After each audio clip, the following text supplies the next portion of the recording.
Keith, thanks a lot for putting this all together. You've done another great job, and thank you for a couple of minutes to talk to you about a couple of things close to my heart. First of all, I'm a very visual learner and have been since the beginning days. And by the way, my name is Rick Murphy. I'm number 10, and I have been putting together over the years lots of visual content that I use, mostly, to be honest with you, to help myself learn all these complicated processes and mechanics that go into Wi-Fi. But early on, and for many years now, I've been wanting to share them. I want to share with you now one of the things that I put together. I'm getting a little feedback back here. Still, okay.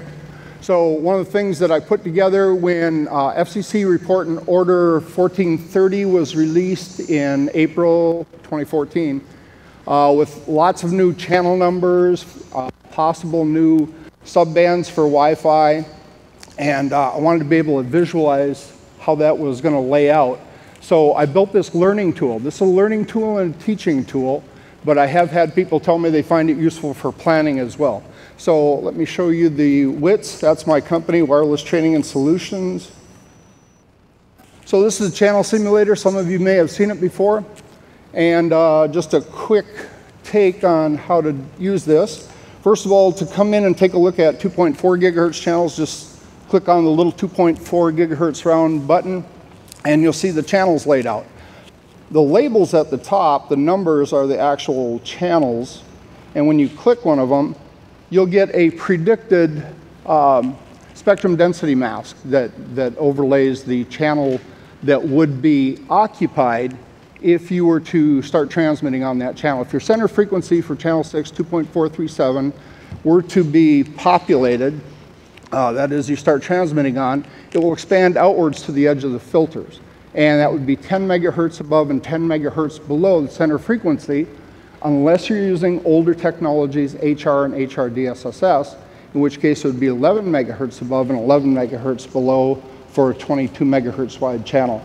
I assume that most of you are already familiar with that, so I won't beat around the bush too much on that.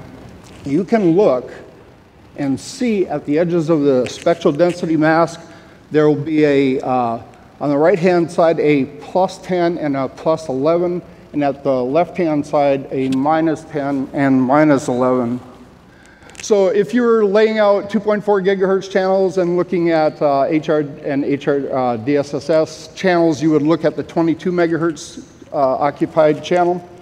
So as we all know, in 2.4 gigahertz, we have the unfortunate capability to have overlapping channels. We don't have that problem in 5 gigahertz until we go to bonded channels. For instance, if you were to put on channel 5, you would see the channel overlap. Channel 4, channel 3 overlaps, channel 2 overlaps. Channel 1 is the first time where we have enough separation between the center frequencies so that we can get a little bit of 3 megahertz guard band in between. Doing the same thing up here with channel 11. You can see how that works. If you are, and here's a little shortcut, whenever I want to clear that off real quick, I just click on one of the other channels or one of the other bands. That clears it out. You can also, down below, put on 40 megahertz wide channels. For instance, if you wanted to have 40 megahertz wide channel, the upper end of the 2.4, you could still fit a 20 megahertz down at the lower end. And that's all this tool is for, is to show what are the effects of having 20 megahertz wide channels, 40 megahertz wide channels, adjacent channels, non-overlapping channels. So before I go to the 5 gigahertz band,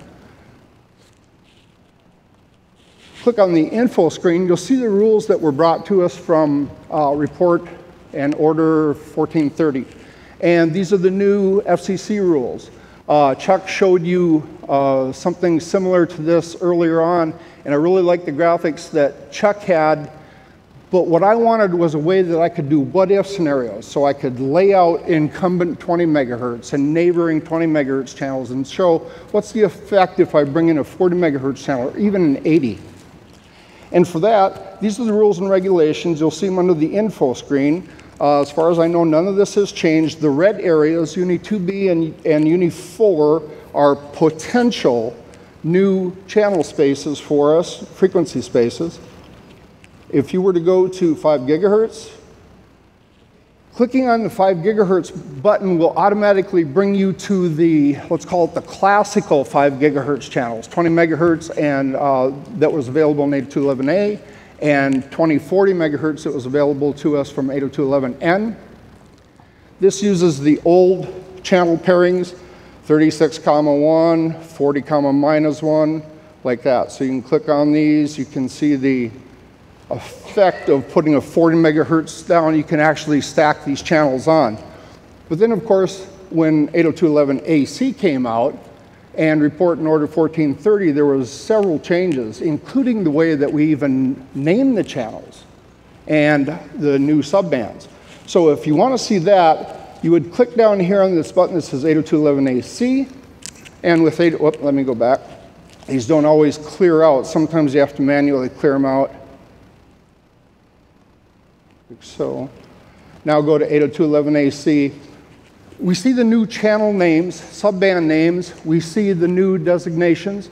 And as Chuck pointed out, the uni bands, Uni 2, B, and Uni 4 may not ever come to fruition, but if they do, you'll be able to lay these out here. Now, I want to quickly show you why FCC is even considering these new bands.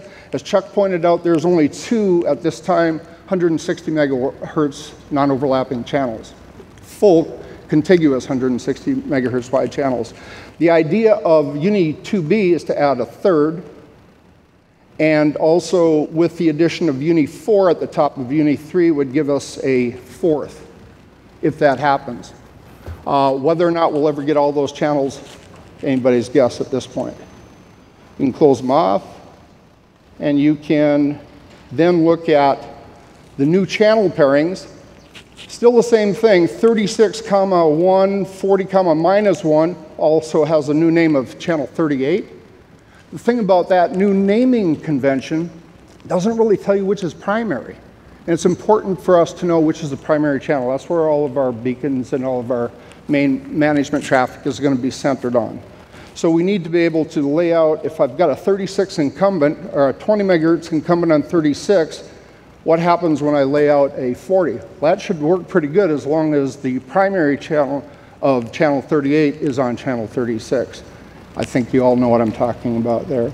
You can also see how a 80 megahertz channel would overlap that, and even a 160 megahertz wide channel.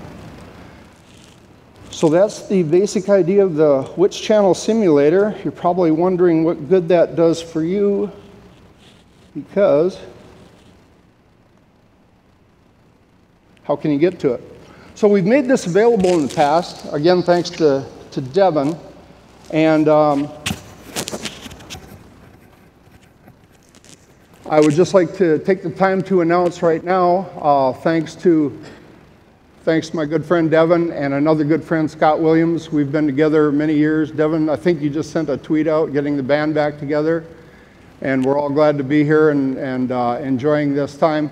We'd like to present with you our, following Keith's spirit, our contribution to the community is a new content management server that we put up called howwirelessworks.com, and for the community, free memberships to all. And just click on the silver membership, sign up, free access to all the content we make available.